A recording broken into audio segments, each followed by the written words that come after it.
بسم اللہ الرحمن الرحیم۔ اسلامی تاریخ 14 شعبان معظم۔ حضرت عبداللہ بن مکتوم رضی اللہ تعالی عنہ، عبداللہ بن مکتوم رضی اللہ تعالی عنہ مسجد نبوی میں مؤذن رہے۔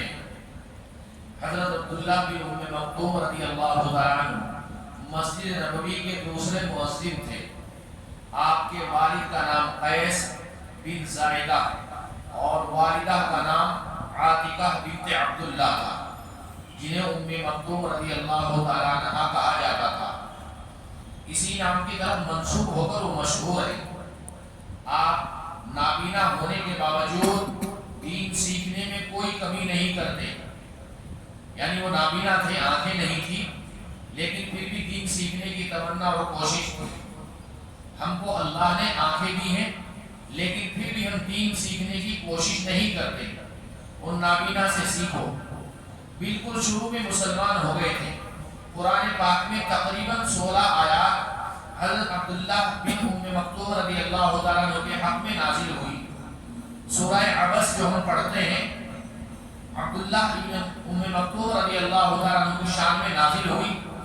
ایک مرتبہ اللہ کے نبی علیہ السلام مسجد نبوی کے اندر بیٹھے ہوئے تھے۔ اس وقت میں کچھ بڑے بڑے لوگ آپ کی خدمت میں حاضر تھے، اور اللہ کے نبی یہ سمجھ رہے تھے کہ میں ان سے بات کروں گا، اللہ کا دین پیش کروں گا تو یہ اللہ کا دین قبول کر لیں گے۔ اسی درمیان میں عبداللہ بن مکتوم رضی اللہ تعالیٰ عنہ جو نابینا تھے تشریف لائے اور انہوں نے سلام کیا، تو اللہ کے نبی نے فرمایا کہ ابھی آپ تھوڑا ادھر ہی بیٹھ جائیے، یعنی ان کے سلام کا جواب بھی تھوڑی دیر میں بعد میں دوں گا، تاکہ بڑے بڑے رؤسا مالدار لوگ بیٹھے، رئیس لوگ، پہلے ان سے فارغ ہو جاؤ بات کر کے۔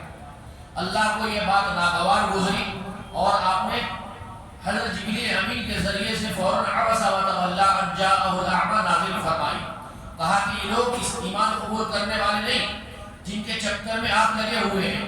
آپ نے عبداللہ بن مکتوم رضی اللہ تعالیٰ عنہ کی طرف توجہ نہیں فرمائی ہے۔ تو گویا کہ اللہ نے اپنے نبی کو ایک وارننگ کے طور پر بتلایا ہے۔ حضرت عبداللہ بن مکتوم رضی اللہ تعالیٰ عنہ کے حق میں 16 آیتیں نازل ہوئی، جس کی وجہ سے حضور اکرم صلی اللہ علیہ وسلم آپ کا بڑا اکرام فرماتے تھے۔ جب مدینہ منورہ میں تعلیم کے لیے مصعب بن عمیر رضی اللہ تعالیٰ عنہ کو حضور صلی اللہ علیہ وسلم نے روانہ کیا، تو حضرت عبداللہ بن مکتوم رضی اللہ تعالیٰ عنہ ان کے ساتھ تھے۔ حضور صلی اللہ علیہ وسلم جب مدینہ منورہ سے کہیں تشریف لے جاتے تو مدینے میں اپنا نائب مقرر فرماتے، یعنی میری جگہ پر یہ رہیں گے، یہی اذان دیں گے، یہی نماز پڑھائیں گے۔ فتح مکہ کے موقع پر حضور اکرم صلی اللہ علیہ وسلم نے مدینے میں حضرت عبداللہ بن مکتوم رضی اللہ تعالیٰ عنہ کو اپنا نائب بنایا تھا۔ وہ نابینا ہونے کے باوجود ہر وقت اللہ کے راستے میں جانے کے لیے تیار رہتے۔ 15 ہجری میں حضرت عمر رضی اللہ تعالیٰ عنہ کے زمانے میں غزوہ قادسیہ میں شہید ہوئے۔ اللہ کی قدرت، آسمان میں تارے کس نے بنائے؟ اسٹار۔ رات کے وقت آسمان میں انگن تارے جھلملاتے ہوئے نظر آتے ہیں، جس سے آسمان بہت خوبصورت نظر آتا ہے۔ انسان رات کے وقت کھلے آسمان کے نیچے بستر لگا کر آسمان کی ستاروں کو دیکھتا رہے، تب بھی اس کا جی نہ بھرے۔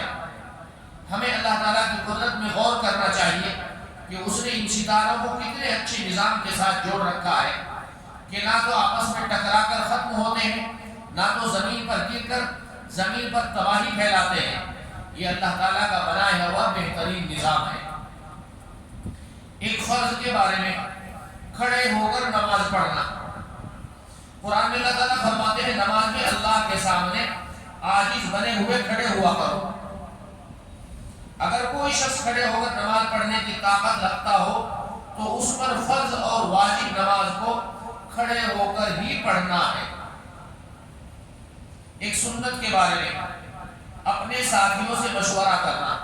حضرت ابو ہریرہ رضی اللہ تعالیٰ عنہ فرماتے ہیں کہ میں نے رسول اللہ صلی اللہ علیہ وسلم سے زیادہ صحابہ کرام کے ساتھ مشورہ کرتے ہوئے کسی اور کو اتنا نہیں دیکھا۔ ایک اہم عمل کی فضیلت قرض معاف کرنا۔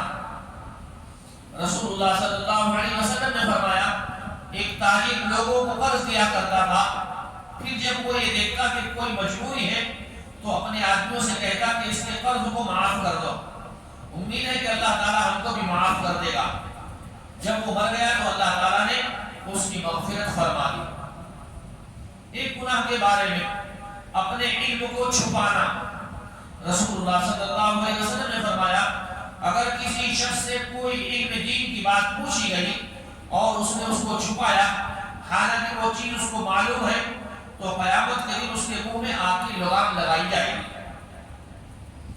دنیا کے بارے میں انسانوں کی حرص و لالچ، رسول اللہ صلی اللہ علیہ وسلم نے فرمایا اگر آدمی کے پاس مال و دولت کی دو وادیاں ہو، دو پہاڑیاں ہو، دو بستیاں ہو تو وہ تیسرے کی طلب کرے گا، اور آدمی کا پیٹ تو بس قبر کی مٹی ہی بھر سکتی ہے، اس کی خواہشات، اس کی آرزو، اس کی تمنائیں۔